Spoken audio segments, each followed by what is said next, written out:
Hi, I'm Elizabeth, and this is my daughter who's filming, Amy, and we're in South Carolina, near Myrtle Beach. I wanted to show you my roses, some in bloom, some not, but I do have pictures for those that aren't. This first rose over here is a knockout rose. It has black spot quite a bit. I have sprayed it though. It should become better, but it does get black spot. It is a landscape rose. The one next to it was supposed to be the same rose, but it's not. It might be the Milwaukee Calatrava shrub rose, and it has a very strong fragrance, and it's double. You can see on the back where it's starting with a little red to it, but it becomes all white as time goes on. We're going to take you now down here. We don't know how to stop and start, so you'll just have to bear with us. We're not experts for sure on filming. We're almost there.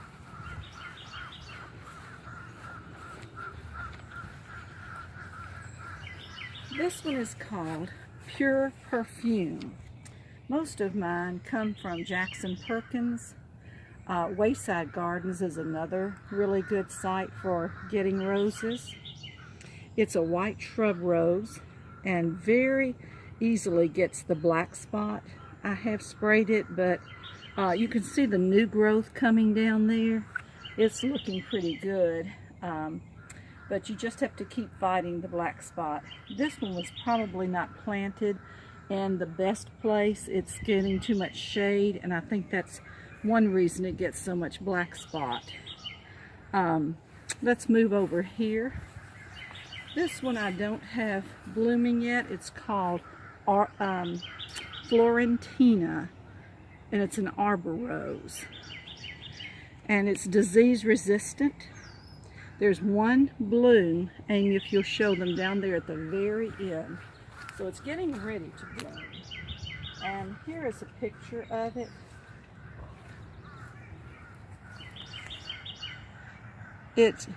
Its shape is going to be like a peony. I think it's going to be beautiful. I moved here about 2 years ago, and all of these rose bushes are probably less than a year old. So they're doing pretty well. I like the sandy soil that we have here in South Carolina. I think it has everything growing at a faster speed, but I'm not sure. Okay, we're going to go out the gate.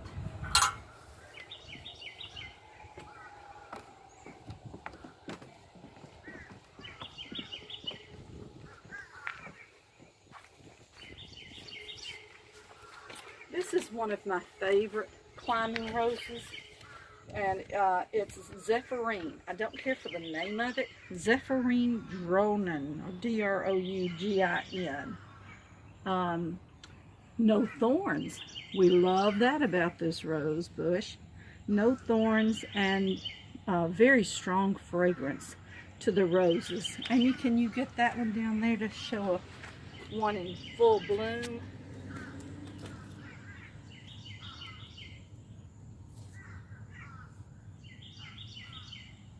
Okay, I've planted that at every house just about it because we like that it has no thorns to it.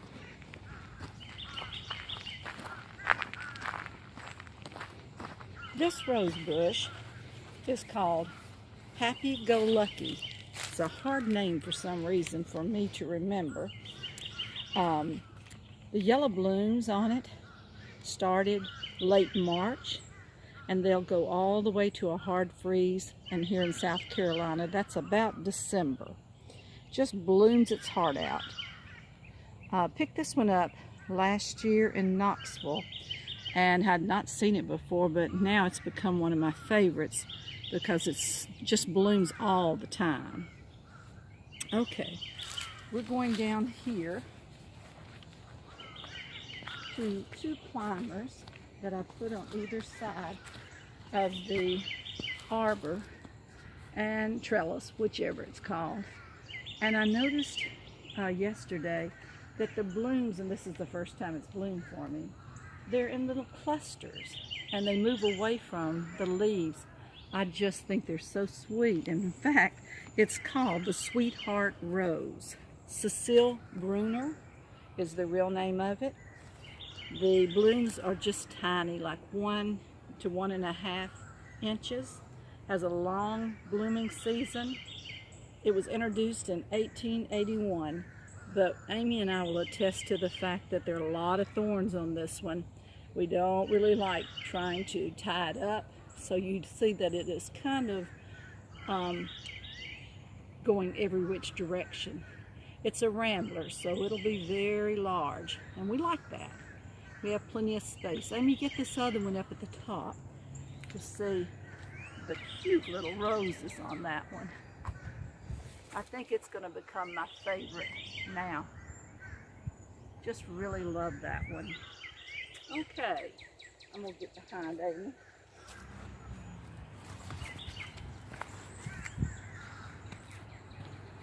Go up here.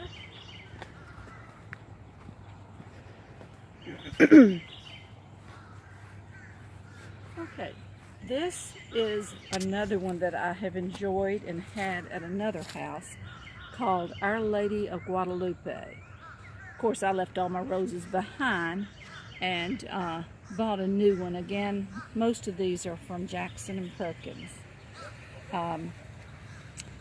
It's 2 to 3 feet high, and it's a floribunda, and it blooms early to late summer, and it's disease resistant, which we always like. We had a rose on it yesterday, and of course today that rose is gone. We have buds, but here's a picture of it. It's a pastel pink, just a beautiful color, and it's a pretty good size. Let me look on the back of it, Amy, and see. It's called, for colors, pink, and then it has silver listed. Strong, sweet smell, and it's, like I said, disease resistant. Has 20 to 25 petals. Doesn't say how far it is across each flower, but it's just sort of an average one. It's not tiny and it's not huge. The yellow rose bush that I showed you a while ago, let's go back there, Aiden.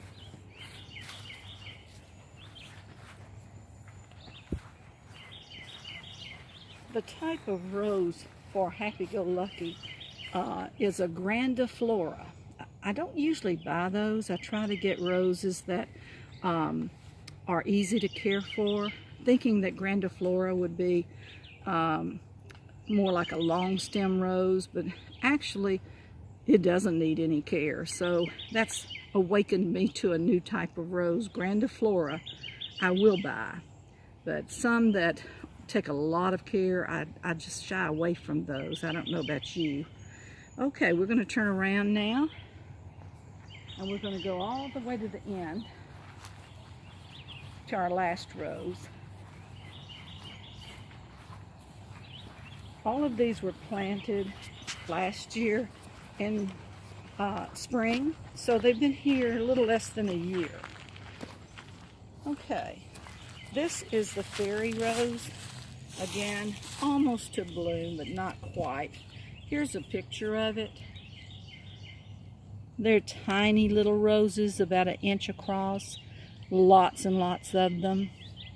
And we had a